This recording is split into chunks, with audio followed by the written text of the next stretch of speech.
Well, we interrupt the war of words between Jimmy Kimmel, Arizona State alum, we'll get to that in a minute. Alum? I don't think he's an alum. And Aaron Rodgers. I think he attended some classes. Really? Yeah. We also interrupt all the griping in America over the Kansas City-Miami playoff game on Peacock, including a Chiefs player himself. We'll get to that.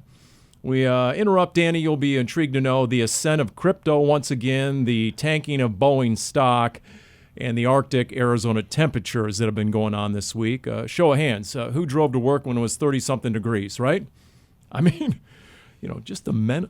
I was ready to take a mental health day just based on the temperatures this morning walking out the front door. But no, we're here. We persevered. This is the very first off-season 2024 edition of Cardinals Underground. Paul Calvisi, Darren Urban, and Dani Sureck. I haven't heard crypto in a long, long time, which means it's time for me to make some updated bingo cards and bring those back out. Okay. So Arizona State was trending on Twitter. Let's see. Show of hands, who's an alum? Darren. I actually have a degree from ASU, so here we go. Wait, what? Yeah. Master's degree from ASU. You never said this before. Well, it's because It's always Cal this and Cal I was just that. going to say, so we've got our own ASU and Cal battle right here? I know. Who needs Jimmy Kimmel and Aaron Rodgers? The Cal battles and nothing, okay, at least athletically. So, but the ASU was trending, and I'm looking for it right here. Here we go. It was Aaron Rodgers' retort to Jimmy Kimmel after Jimmy Kimmel went scorched earth on Aaron Rodgers, and he said, hey, I think it's impressive that a man who went to Arizona State and has 10 joke writers can read off a prompter. That was the rip job from Aaron Was Rodgers. he talking about Jimmy or Darren?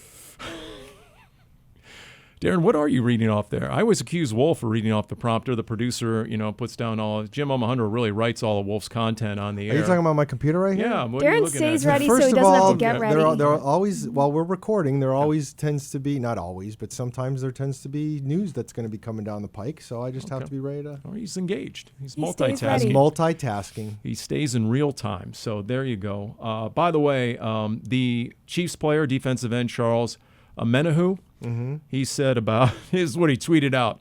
Us playing on Peacock really is insane. I won't lie. So there are two kinds of people in this world. Those who get Peacock, the streaming network, for Saturday night playoff game, and those who do not. I saw a joke that said, props to Roger Goodell for getting all the Swifties to pay for Peacock for one game to see Taylor Swift's boyfriend. That is the conspiracy theory that NBC purposely targeted that game because there are two audiences, football and Taylor Swift. And so, you got to maximize your investment in that one. I'm guessing a lot of sports bars and restaurants will get a lot of business on Saturday night. People flocking to go out and grab something to eat and watch the playoff game, the Chiefs and Dolphins. You're assuming those places are paying for Peacock. Yeah, maybe. By the way, did you see this? The NFL just had a banner year. Bigger than crypto, Dani. You realize that live sports were among the top 100 watched telecasts in the country in 2003. In fact, NFL games, it's the most NFL games to ever crack the top 100. NFL games took 93 of the top 100 most watched programs in 2023. The biggest year ever was last year, 2022, when they had 82. And then Sports Business Journal reported of just sporting events viewed in the nation last year, the 56 most watched sporting events were all NFL games. How is that different than like last year or the year before? Well, there were 82 out of the top 100 last year. This year, 93 of the top 100 are NFL games. So even bigger and better than last year in terms of viewership of the NFL. There are that many games that were that intriguing? Well, and it's also, let's face it, it also has to do with the splintering of how everybody watches stuff too. That's part of it. Yeah, well, because nobody watches live TV other than sporting events anymore. Yeah, that's fair. In fact, I think the only other event that was even in the top 100 was a live event. It had nothing to do with sports, and I forget exactly what it was, but it was going on live. There was a State of the Union in there. It might have been it. Yeah. But even NFL regular season games are outrating World Series and outrating the NBA Finals. Just mundane regular season games. But I think that's been a thing for a while, and that's the ultimate deal. That's why everybody always used to joke about the Pro Bowl and why isn't the Pro Bowl going away, and when it was still a game, and it was because the Pro Bowl was still getting bigger ratings than NBA playoff games because it's the NFL. By the way, the Cardinals' top-rated game this year was Week 3 against Dallas. No surprise. It was their number one show in the Phoenix DMA market. Got a 17 rating and a 52 share. So there you go. That was the Cardinals won that game. What do you make of this season? There we go. There's the segue. Hit zoom out. The big pick on the big red, 4-13. Because the popular reaction that I hear across town is, wow, this 4-13 is miles different than last year's 4-13, and that's hard to argue. That's how I'm approaching it. That's how I see it. Is that this is a much now? It was naturally going to be a lot different. I mean, last year they were changing coaches, they were changing GMs. That's not happening this year. And had this season been Jonathan Gannon's third or fourth, and they gone 4-13 with exactly the same kind of season, we probably aren't looking at it like that. But it isn't. It's his first, and he's trying to rebuild from scratch. And I think ultimately you do have to have a lot of good feelings right now.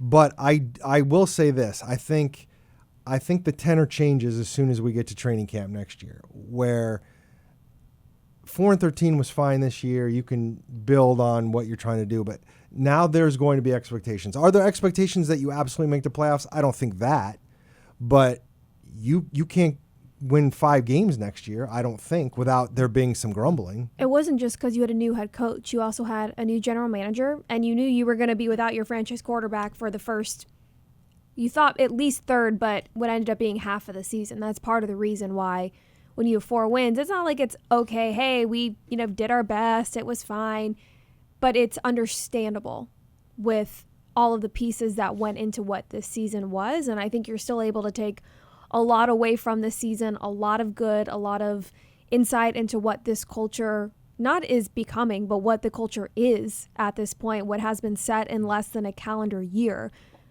There's no question that this year's 4-win season feels drastically different than last year's.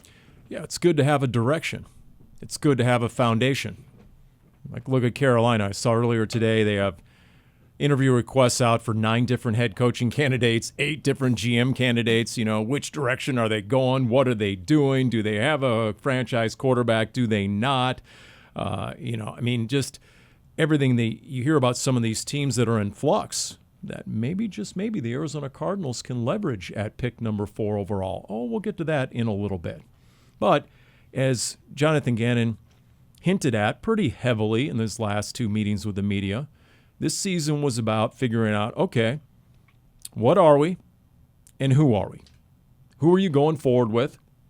And, look, I'm going to go back to our semi-serious 2023 marketing mantra, and it was something like this: a 2023 dip for a 2024 rip. And if the Cardinals pick up where they left off offensively, okay, hello, you're definitely ready to compete. And then I'm not sure exactly what's realistic defensively, but the fact they were able to get some of the results they did when they started 17 different starting lineups on defense in 17 games. And as we talked about with Craig Grillo on the Red Sea Report and Rob Fredrickson, your starting defensive line in the season finale was a lineup you had in August. Those guys didn't even make the final 53. You're on your 3rd starting different middle linebacker.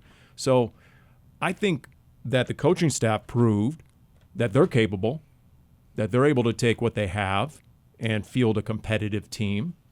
And I think we saw a lot of in-game adjustments, especially that last month of the season. I mean, a month ago, let's just start at the top, Kyler Murray. A month ago, I wasn't exactly certain Kyler Murray was the quarterback of the future, near or long term. It was funny because in the last press conference when he was talking about Kyler, Gannon kind of implied that, like, even Kyler had kind of laughed off Gannon, saying there's going to be some growing pains because he did pretty well in that first game and they won, and it might have masked or created over expectations of what Kyler was going to be, given everything he had to learn. And then there were the bumpy times, but you could see it in these last couple games, under center a lot more often as that increased.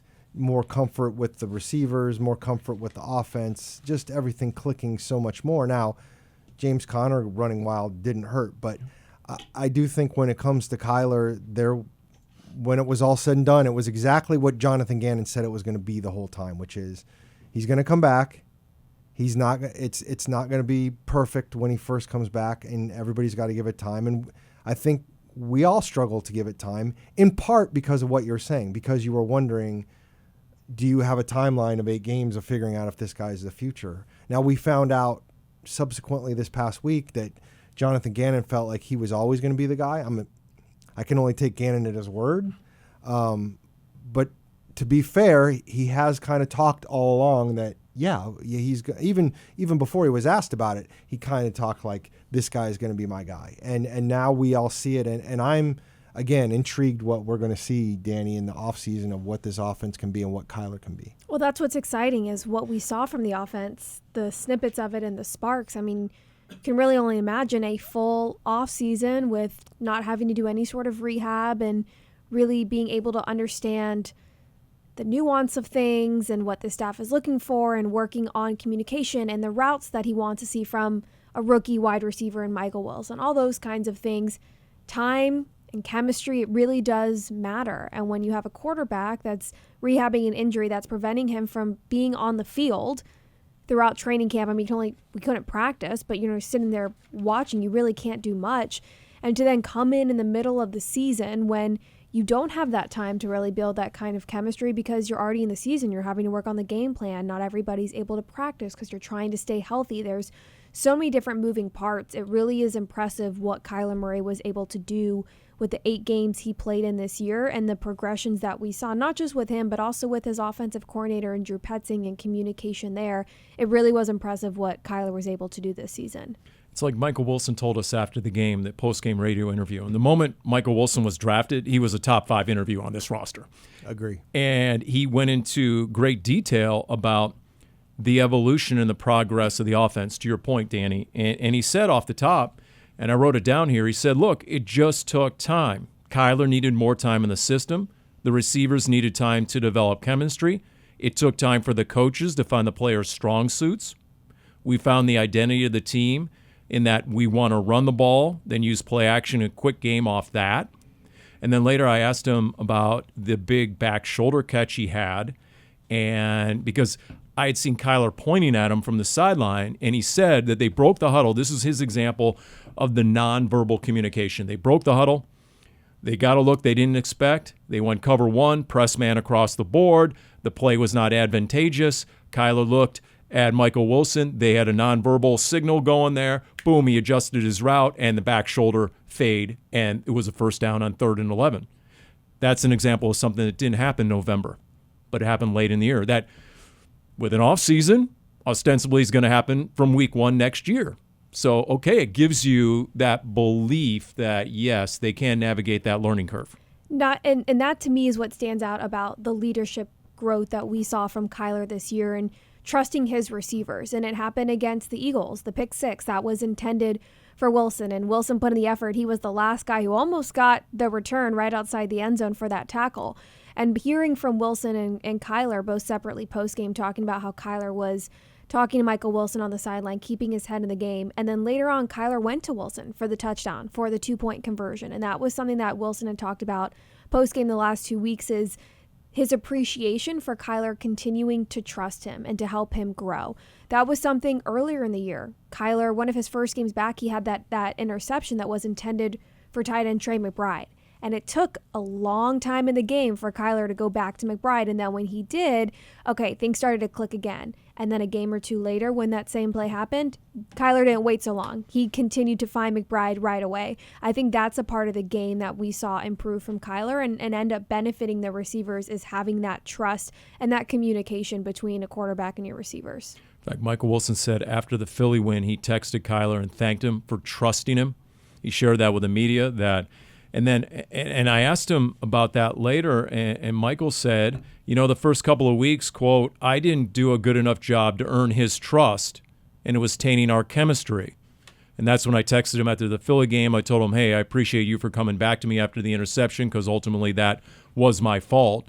And it was interesting to hear Rob Fredrickson and Kyle Vanden Bosch both cite Kyler in particular and the body language after the pick 6 and how he didn't succumb to maybe lamenting that longer than he should. And, and it's true on the sideline, it was positive from the get-go, like you said, Dani. And I think that's a sign of progress and improvement in the franchise quarterback. And I think maybe, just maybe, it's Kyler taking to heart what Jonathan Gannon has said multiple times in his TV show, that he considers Kyler an extension of himself out on the field, and he expects him to act accordingly. I'll be honest, and this is a selfish kind of thing, but I mean, just interacting with Kyler in press conferences feels different than it used to be. He's always, when he's engaged, he's always giving good answers. There were times when he didn't really look all that engaged or want to be there. And I'm sure there's still times when he doesn't love doing it, but he's made a significant effort, and you can tell, to answer every question thoughtfully. And that, I think that says a lot of kind of where he stands mentally and in his maturity. And not just after wins. It's Yes. really the losses where you notice it. And Yes. we know how competitive and how intelligent and the natural ability that Kyler is. It's no secret that he takes the losses hard. He said that in videos he's put out on his own social media, that the wins are great. Like, he takes the losses harder than he celebrates the wins. So to see that change in his demeanor with the media after losses this year, in terms of not just how he carried himself, his answers, you weren't feeling like they were short or he just wanted to get in and out. He was, like Darren said, thoughtfully answering the questions.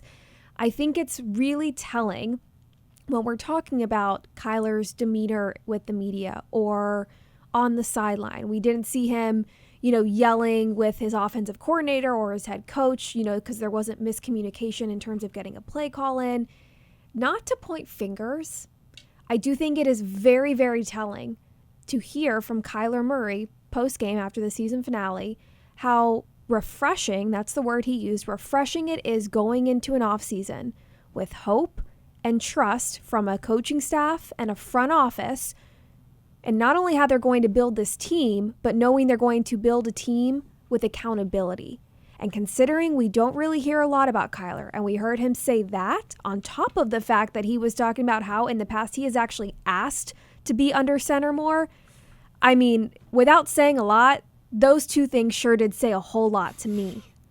I never thought we'd see him under center 30 times in a game, like we did against Seattle in the finale. He had, 8 in the first couple that he came back, right? Like 5 to 8 per game. It wasn't much. And one of the things he said, and I can't remember if it was this past week or I think it was this last regular season, like midweek press conference, but at one point he was talking about being under center and mentioned the fact that, like, he goes, it just makes sense to me to be there. And to stress out a defense. Yeah, and you start wondering, okay, again, was this a situation where he was uncomfortable with it before, or does it go back to, and I said this I may have said it on the podcast, so I apologize if I keep repeating myself here. I forget where I bring it up, but Cliff Kingsbury, before Kyler was even drafted, said he felt like you could do everything in shotgun that you could do under center. So maybe Kyler never under center with Cliff Kingsbury was strictly Cliff. I don't know.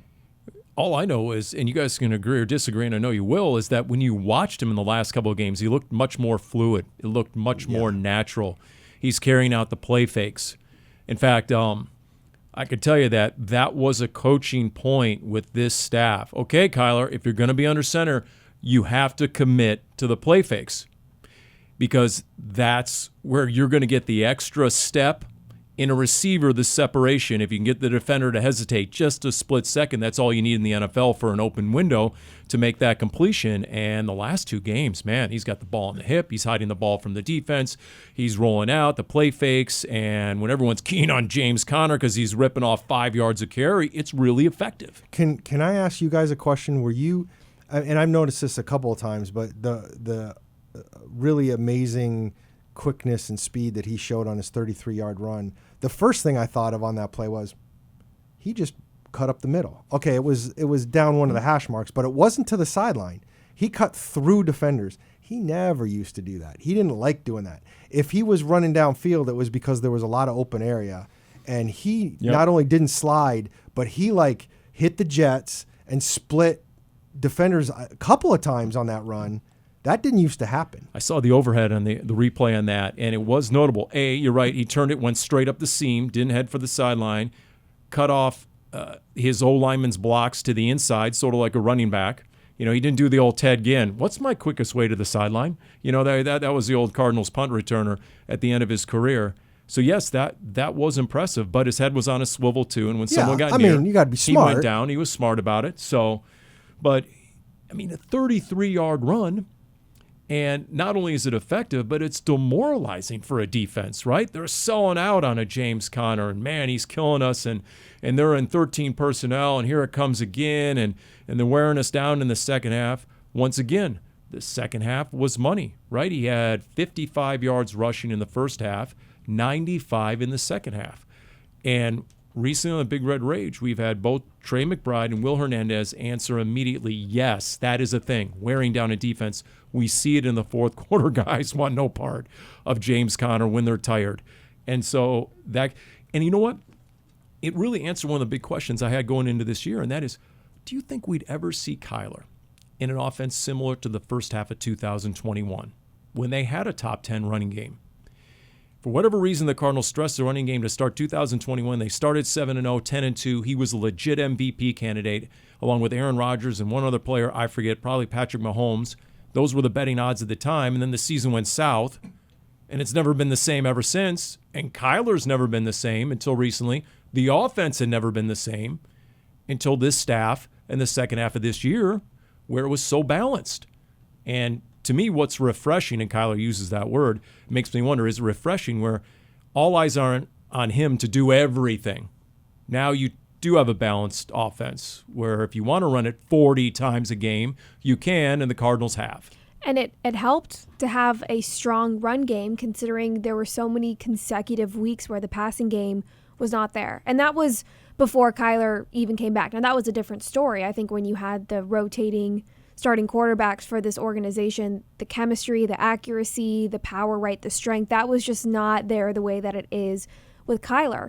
And then when Kyler came back, there were a couple weeks where the communication and chemistry was just not there. I don't think we will know if that was more on separation or the routes being run or if receivers weren't winning their one-on-ones, whatever it might have been. There was a stretch where you were not getting production from your receivers. That changed the last 2 weeks of the season, which is good going into the offseason. But the fact that you were able to have a strong run game and that these defenses probably knew what was coming, and still the Cardinals in 3 or 4 times surpassed 200 rushing yards in a game, that's impressive. And you're right, Paul. It's not just, James Conner, absolutely. He reached the 1,000-yard mark, that milestone for the first time in his career, and he missed 4.5 really games with an injury. It's so impressive, but that also goes to the blocking by your offensive line, tight ends, and your receivers. What I love about the running game and the crossing 200, the 200 yards 4 times in the year, 3 of the last 4 games. What I love about that, which, we haven't seen that a whole lot in all the years we've covered this team, Nope. Paul. I go back to the Super Bowl team that was last in the league in rushing, couldn't even get like 80 yards a game or whatever it was. But one of the things that intrigues me about those big rushing days is it's not because your quarterback's running for 80 and 90 and 100 yards a game, which a lot of times in today's NFL, if a team runs for that many yards, that's what it is because they have a running quarterback getting all this yards on broken pass plays. Obviously Kyler's adding to it. I don't know what he had other than the 33-yard run the other day, although at one point I think I looked and he had 6 carries for 33 yards, so obviously there was some other things around the line of scrimmage. But ultimately it's because the running game is working with running backs and or Rondale Moore, That's why Baltimore, in my opinion, is the number 1 seed this year, and Lamar's going to win the MVP because he's not the running game. Yeah. He's that extra threat, when needed. No, James Conner is the Cardinals' running game right now, and there's no question. James Conner's a lot of things for the Cardinals right now. No, you're right. The one-handed touchdown catch he had in Philly, his ability to catch a ball in the flat on a check down and make guys miss and get nearly 30 yards.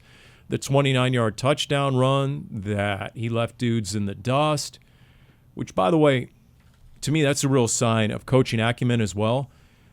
My understanding is that the 29-yard touchdown run, they had run that play 6 or 7 times. They kept coming back to that play because it was working. So you know what? Repeat it until they stop it. And that's exactly what they did. To me, that's good coaching.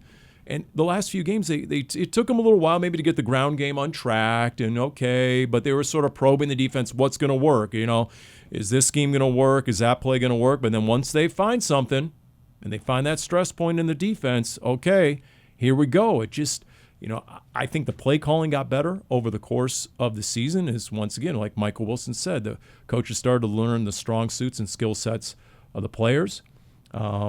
But yeah, the fact that locker room wanted 1,000 yards for James Conner, that was palpable and a driving force in that game. You need to find a balance. You want to find a player that can be your emotional bellwether who is also good. It reminds me a little bit of leadership in a lot of ways. Like you can be a great leader. You could be built as a human as a great leader, but on a sports team, if you're like the last guy in the roster, you can only lead so much. And I feel like the same way goes with the emotion of a team. You can be an emotional player and you can help in certain ways, but if you're not one of the main dudes, it's only going to have so much of an effect. And I used to think this way about Fitz. Fitz would get very emotional at certain times in the games in addition to making huge plays, and I think it just fed everybody. And that's where James Conner is right now. That's what you want. He's like the perfect blend of having that kind of emotion that can trickle to other players, and then he makes so many plays that there's reasons for them to want to feed off that emotion. I just everything has clicked with him. That has been such a tremendous signing over the last couple of years. And if he's a badass that the other team fears, well, that's even better. So, you just feel that much more confident going into a game when you have a guy like James Conner breaking the huddle with you. You're not going to have DJ Humphries, we figure, for the start of next season. So what do you guys make of that? What sort of trickle-down effect does the loss of your franchise left tackle DJ Humphries have, you think, on the offensive line and how this team goes about addressing needs in the offseason? It's very interesting, Paul, because this is the unfortunate business side of things. And I say unfortunate for a player and a person like DJ Humphries, who is arguably the best personality in that locker room and one of the top leaders. There's a reason Gannon, since the moment he got here, Humphries was one of the players he listed by name as somebody he was going to go and rely on when it comes to the messaging and changing the culture and getting a feel for things. I think regardless, had Humphries not even had this season-ending injury, and an injury that, you're right, there's concern about how much time he's going to miss in 2024, I think even if Humphries had not gotten hurt, it would have been a discussion at some point in the offseason, the possibility of moving rookie right tackle Paris Johnson Jr. over to the left side, his natural side. We still don't really know yet, and maybe things have changed after how well Johnson played, didn't miss a single snap this year. Maybe the intention of drafting Johnson and having him play on the right side because you had Humphrey still under contract, and maybe the plan was to move him to the left at some point. Maybe he played so well you want to keep him on the right side, especially because nowadays, while the blind side protection is so important, especially with a quarterback like Kyler Murray and his skill set and using his legs, you need a strong right tackle still. The Cardinals have three options. They can do that. They can move Johnson from the right to the left. And when we talked to him Monday when players were cleaning out their lockers, and I asked him, do you have a desire to move sides? Is that something you're going to talk to the coaching staff with? Johnson said, I'm going to do what I need to do wherever my number is called, but I will be training this offseason for both sides in case that's where my number ends up getting called. So that's one option, is you move Johnson over from the right to the left. You could keep Johnson on the right side if that's where you think he will be the best fit, and you can stick with a veteran like Kelvin Beachum, who stepped up and filled that role until Humphries comes back, or you can look elsewhere in free agency and get a left tackle there. I'm not sure the details of the contract, but we know that Humphries is still under contract. However, the guaranteed money is not there, and now that he's hurt, how does that kind of change things? I just think it's interesting of this all the options you have all stem from where do you see Paris Johnson Jr.'s future here as a tackle? And if at some point you're going to want to move him to the left, why would you not do that when you have this opportunity and it's so early on in his career? Hey, DJ Humphries did that, started at right and then moved to left later in his career. And honestly, I don't see the urgency necessarily either way in today's NFL for Paris Johnson to absolutely be a left tackle because he was the 6th pick overall, because so many teams are putting their premier pass rusher coming off the offense's right tackle. He saw it all year long. He got T.J. Watt. He had Aaron Donald come over him a number of times by his own choice. The Rams would break the huddle, and Aaron Donald go, I'm going to test the rookie. Here it comes. And, I mean, you got a number of guys who got – Nick Bosa would come to his side a lot. So it's not, Tristan Wirfs was the 12th pick overall recently, and he's been a right tackle. Now they tried him at left tackle this year. Didn't go that well, actually, for Tampa. He actually had better seasons at right tackle, if you believe what you read. So I don't know. Maybe there's the Notre Dame tackle. Maybe there's the Penn State tackle. That's somewhere you get in the top 10.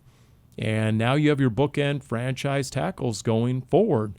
We know the value that this staff, these decision makers, put in the line of scrimmage. And to your point, Dani, even before the injury, heading into this offseason, with DJ Humphries' lack of guaranteed money, how do we know that they weren't thinking post-DJ plan anyway? We have no idea at this point, but be ready for any sort of scenario to develop on that offensive line. And I do think when it comes to all this, I think it's all fluid. I mean, I think by the time we get to free agency, Humphries will probably have had surgery, and you'll have a better understanding of what kind of timeline he's probably going to be under. We don't know what will happen when they go through free agency, of how that could impact the draft. These are all questions. For once, when Gannon says we're going to do what's best for the team, when the potential of Paris switching was brought up, he said we're going to do what's best for the team, and you're thinking that's probably fair, because he probably doesn't know exactly what's going to happen, because you don't know who you're going to have, and it's fair when Dani asked Paris, "Are you thinking about moving over to the left side?" When he says, "Well, I'm going to train for both because I don't know, whatever they want, but I don't know what's going to happen," because I don't think at this point they do, but they will have options. They certainly will have options, and there's a lot of realistic options. That's the other thing I think is important to say, is it's not as horrible as this is for DJ Humphries. They have a lot of time to plan for it. There's no excuses going into next year, whatever they decide to do on the offensive line, that they couldn't have been prepared for this. And it is amazing that Paris Johnson Jr. played every single snap this season. He was the only Arizona Cardinals player to play 100% of the game snaps. So, and I'd asked Paris earlier in the season, I forget what it was, DJ came out for a little bit and Kelvin Beachum went in for some spot duty, and I asked Paris, how big a deal is it at this point if you had to go to left tackle? He said, one practice. Give me one practice to get my footwork down again. I'll go to left tackle, whatever it takes, whatever we need. So, I believe that. So you give him an entire offseason, and there's no doubt he has the confidence, because he did that at Ohio State, started on the right side, ended up at left tackle. Well, and let's make that clear too. It's like this. It's not like Paris Johnson went to Ohio State, started 3 years at left tackle, and then came here to play right side. He had his first season. He wasn't even playing regularly. He was playing right guard, I believe, his second year, and then he played left tackle before he came out. So it's not like, it's not like he was so locked in. Like when Kelvin Beachum showed up here as a free agent, he had played left tackle his whole NFL career, and then they were asking him to play on the right side. And to me, that actually is a little bit more difficult than maybe what they're asking Paris to do, just because of all the years that Beachum had under his belt. I mean, honestly, the much bigger concern, if I'm Monty Ossenfort, is the defensive front this offseason. I think that's very fair. Yeah. He had one sack in the final 6 games. That one sack was Justin Fields stepping out of bounds before the line of scrimmage, and they credited Dennis Gardeck with it. And it's interesting. I couldn't help but notice, you guys tell me if this is a legit stat or not. The bottom 7 teams in sacks this season also happen to directly correlate to the top of the draft order. The bottom 7 teams in sacks. Carolina was worst. Chicago was 31st. Cardinals 30th. Giants 29th. New Orleans, and then Washington. There's your bottom 7. And that almost directly correlates to the top of the draft order. So once again, quarterback, 1. Get to the quarterback, 2. And then I'll protect that quarterback, 3. It's almost like you know what you're talking about, Paul. Now, I just can't help but notice some of that, and you look at, okay, because when you're watching that NCAA championship game and you see number 78 for Michigan, oh my goodness, was that guy a wrecking ball on the D-line? Or one of those 2 All-American D tackles for Texas in the semifinals. Like, how can you not watch those games and wonder what Monty Ossenfort is thinking? How can you not look at what Montez Sweat did for that Chicago defense once they got that premier pass rusher and it trickled down through the rest of that Bears defense? How can you not notice that the Carolina Panthers screwed up and it looks like Brian Burns is going to hit the free agent market as an unrestricted free agent? And if you can give him big money and bring him in without having to give up any draft picks, like the Bears had to do for Montez Sweat, like the Niners had to do for Chase Young, and pay him, if you just have to pay him without giving – I mean, that makes me wonder if if that's the one big fish they're targeting in free agency. Look, I absolutely think that is one of the positions where free agency probably makes the most sense rather than just relying on a high draft pick. Just because you have such a great need for a pass rush because you did not have it this year. We saw sparks throughout the first half of the season. You don't have the depth and you don't have the star power. You just don't. I think you probably have enough players where if you have a situation where, like when you had Chandler Jones and you had Marcus Golden opposite, you were able to get a lot out of Golden. When you didn't have Jones opposite, Golden didn't have that here to be that star pass rusher. I think if the Cardinals are able to get a big name like that, you have some pieces on the other side that can cause some disruption. I just think that from what you need from an immediate standpoint, a veteran proven player makes sense if it makes sense financially. And I think with the amount of draft capital the Cardinals have, I still think that it is a viable option to do a trade for draft picks, maybe an extra player, and in turn the Cardinals don't just get a draft pick, they get a player. And I think a pass rusher really does make a lot of sense there. When it comes to the trenches and the defensive line and building that's not confusing, but I am interested in the evaluation of what the Cardinals already have because maybe they think that some of the players on this roster are enough. They were just never healthy. LJ Collier, Carlos Watkins, Lucky Fotu didn't have an entirely healthy year. Jonathan Ledbetter, now he's probably going to miss significant time to start 2024 season because he also tore his ACL late in the year. But I'm curious, Darren, of when it comes to building in the trenches on the D-line, do the Cardinals feel like they have a good place to start, especially when you saw what Dante Stills did, or maybe keeping someone like a Roy Lopez moving forward?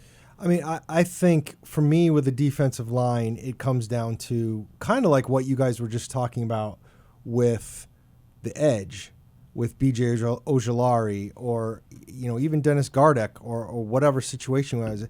If you can get a 1A, then maybe the rest of the guys slot in much better behind that, and you don't have to make a bunch of quantity upgrades because you've made the quality upgrade. That's a good point. If you can get some kind of wrecker on the defensive line, and then you can, first of all, let's also remember, and the Burns thing is intriguing, but for most of the season, and I don't know if this was strictly because of who they had.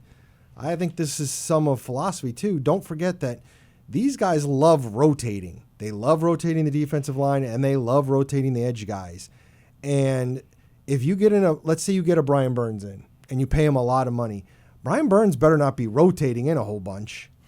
And, you know, it's funny because Zaven Collins had the most snaps in almost every game at outside linebacker for the Cardinals this year, and he didn't have more than 65% of the snaps in any game until the last one. So, again, how much of that is the talent you have and how much of that is that's our philosophy, and we don't want to go too overboard on paying one guy because we're not going to play him enough to justify that. So I'll be curious of that. But going back to you guys' original point, I wouldn't mind a trade for an edge guy or a Brian Burns or something like that on the free agent market. But I do think they also need a defensive lineman and kind of see. I think those other pieces on the defensive line did work, and if they're healthy, they could help. But again, you got to stay healthy too. I mean, when it comes to the rotation at pass rush specifically, I wonder though if you are able to get a player, maybe this is more an interior D-line player of like what Paul was mentioning with Aaron Donald, who's able to go, or TJ Watt, right? You're able to go wherever you want on both sides. Maybe that's what you're getting. Maybe the rotation changes a little bit for one player and you're able to rotate the other players, but that's how your rotation changes. So they're not missing a lot of snaps, but that does give you the flexibility to move players around. Well, and you got to be careful, because when we're throwing names out there, whether it's Brian Burns is a great pass rusher, and you're talking about Aaron Donald and TJ Watt. We're talking about like top generational 10, 15 players, and the odds of you getting that guy are probably slim. Yep. So, look, there's going to be a lot of demand if you're an elite pass rusher. There's no question about it. Here's the thing, and one of the reasons I wonder about that is because there isn't a Myles Garrett in this draft. If quarterbacks are going 1, 2, 1, 2, 3, and you're still at 4, there's not that guy. Like, for example, if there was that guy, or if there was a Sauce Gardner, Cardinals would stay at 4 and take one of those two positions, one of those two guys. But based on what we know about this draft so far, there doesn't appear to be that sort of generational talent. I think there's a big reason. I think there's reasons other than the need of at wide receiver for the Cardinals that everybody keeps talking about the Cardinals drafting Marvin Harrison. And I think a big part of it is when you talk about the guys that are considered at the top of the draft, you're talking about quarterbacks, you're talking potentially about those 2 offensive tackles, and you're talking about Marvin Harrison. I have not heard any talk of any defensive players being like a top 5 kind of generational player. Now that could change as we get closer to the draft, but at this point I have not seen that. You guys think that 4th pick overall is for sale as we launch into the offseason? Yeah. You think it's for sale? You know, with the car auctions coming, Dani, is it going to be sold? They're going to put it up there on the auction block and they're going to sell it off to, I don't know, a Denver Broncos team that's picking 12th overall but is in dire need of a quarterback. They're not going with Jared Stidham next year. So with the Denver Broncos, for example, call Monty Osivor and say, what do you want for number 4? Did the Denver Broncos have any picks left after trading for Russell Wilson? Know. By the way, we named George Payton, the Broncos GM, the now 2-time MVP of the Seattle Seahawks for both 2022 and 23. That was such a lopsided trade in favor of Seattle. I am going to say there's a part of me, I'm not so sure. It worked out last year because they moved back up. I don't know if I love going from 4 to 12. Agreed. What if it's, we'll take the 12th pick, but you know what? You're going to throw in Patrick Surtain, your Pro Bowl corner. Okay, now that's different. Yep. My eyebrows are raised. I'm intrigued. Yes. Something right, like and look, the difference, at least for me, of agreeing with Darren, of you had an okay time last year, right, of dropping back, and they ended up obviously jump back up to 6. The reason I would have a problem, I can't say I would have a problem, it's not my decision. I would not love the idea of moving from 4 to 12. Last year, this organization knew that it was going to be a transition year. Everybody knew that from the jump, right? With the cap space, with the players you were letting go, the culture you were trying to build. Again, your franchise quarterback was going to miss half the season. You knew all of that. That's why you got the draft capital you did, so that starting this year in the 2024 draft, you're not necessarily worried about future draft capital. You're trying to start that second phase of the transition years right now. That's so fair. I don't want to jump from 4 to 12 and get all these extra draft picks for the future, right? Or those players that would be a little bit lower. I'm at the point where I would like to start seeing those generational talents, those players that are going to be plug and play and ready to go and make a difference and be here for the long term. I'm ready to see those players start getting drafted now. Okay. Yeah. I mean, I can see that argument. On the other hand, this isn't a team that's ready to win big right now. There's not just a couple of needs, right? You need 2 hands to really count all the needs. So will that necessitate more picks? No, you're not wrong, but they've already got 11 picks, Paul. Like, how many picks are we talking about? Because, again... When is enough, Paul? Well, because the other thing is America. It's never enough. Because one of the things we're talking about capitalism. Here is if you're talking about getting... Greed is good. High picks, I mean, ultimately, some of them aren't going to be in this draft, which goes back to Dani. Are we pushing this now back into 25? Like, at one point, because as I said earlier... Okay. You're not wrong, But the expectations next year are not going to be, hey, we're gonna bump along with a 6-win season and we got more draft picks coming next year. That's no one's sitting around for that. Now, if there are certain positions where like the scouting departments are working years in advance. So if there are certain positions or certain players, and not that you're waiting out for certain players, but if it makes sense to do some trades and you obviously want to get more capital in the future, like I'm okay with that. I'm not saying I don't want to start making moves and have some extra draft picks in the next year or two, because I do think this is still probably another 2 or 3 years before you are realistically, hopefully consistently, right, making a push for a deep run in the playoffs. But when you've got 11 draft picks, at some point you got to start using them. Okay. So here's my question. You brought up Denver at 12. Oh, gosh, we're already at the point of the offseason where Paul says something and then Darren stews on it, and then he comes back with his... What about... It's never too early to talk draft scenarios. What about Atlanta at 8? Well, they need a quarterback. Yeah, and a head coach. They're probably going to get Russell Wilson. Just throwing that out there. No idea. Look, I'll Is just Tom say Brady this. coming back, Paul? Let me just say Is this. that a hot take this year? My counter argument to everything, he would if he hadn't seen his own demise, most especially in the Christmas overtime win against the Cardinals in 2022. My response to what you guys just said about how maybe you need some more immediate answers and more generational talent right now and how far back are you going to push this, here's one of my big takeaways from last month of this season. If you have that guy at quarterback and he's playing like a Pro Bowl quarterback, like Kyler Murray was at times, second half of Philadelphia, at times against Seattle, man, that masks a lot of deficiencies. You can be really young, you can be talent poor, but if you have that quarterback and you have that run game to keep a defense honest, look out. And as evidence of that, may I present the LA Rams 2023, the second youngest roster in the NFL, but they got Matthew Stafford playing Pro Bowl quarterback again, Kyron Williams, who's a Pro Bowl running back. They fixed the offensive line. It's not the best in the league, but it's serviceable. They got those 2 young guards that they plugged and played. They figured out the left tackle after the departure of Andrew Whitworth, and look at the stinking LA Rams. They started 3-6.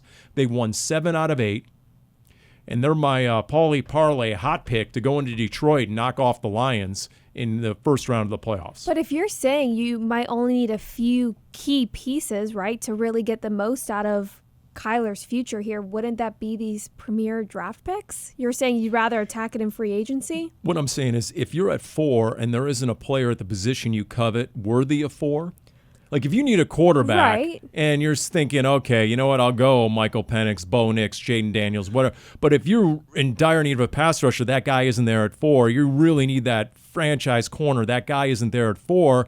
Then I'm all in favor of trading down 5 to 10 spots. I'm not against trading down. I would think if you're trading back 10 spots and you're willing to go all the way to 14, you'd have to get a pretty massive haul. Yeah, that's fine with me. Denver, pay through the nose again, or whoever it is. I'm just throwing that out there.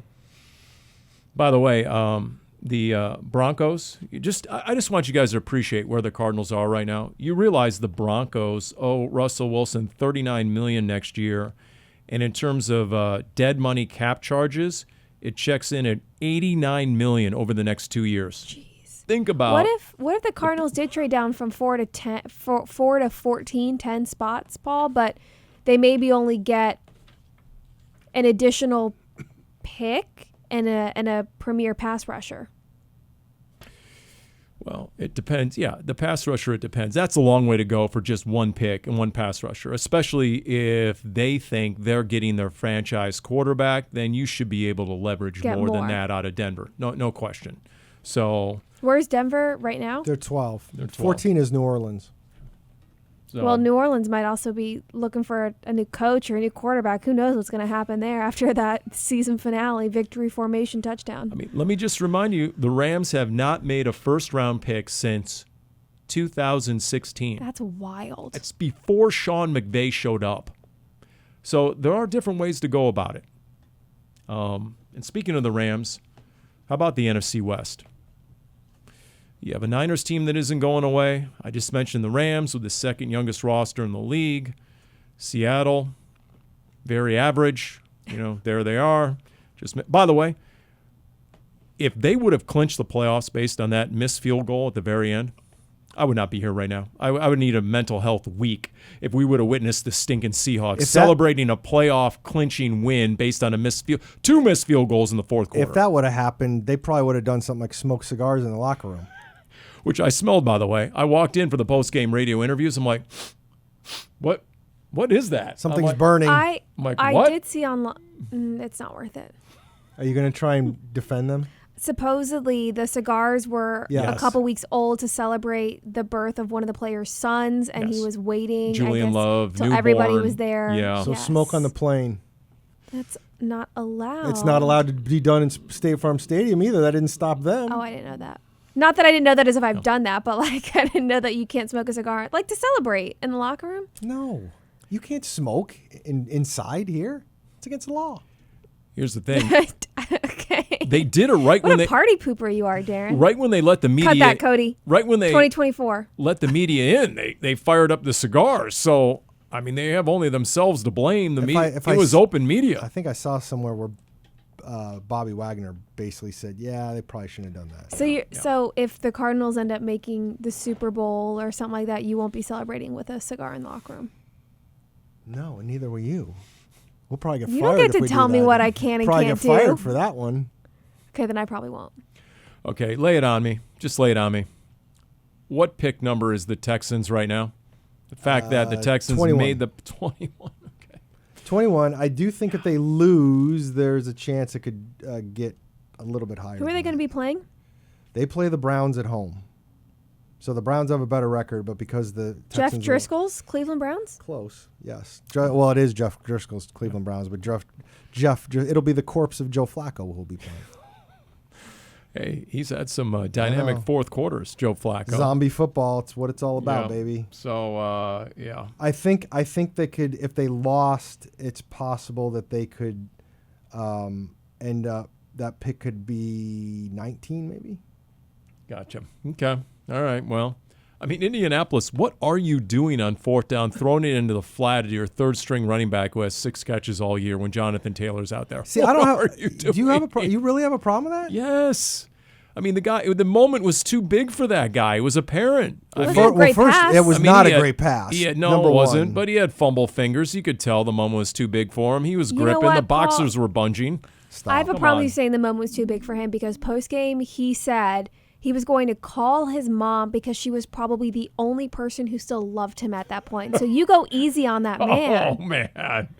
Okay. I'll tell you what. That's good. You know. So if it Go, would, and you know what? If that's your mentality, go run scout team. so if you sent Zach Moss out there and he drops it, then what do you say? Zach Moss. Yeah, Zach Moss, who's the number 2 running back. You said the third string running back.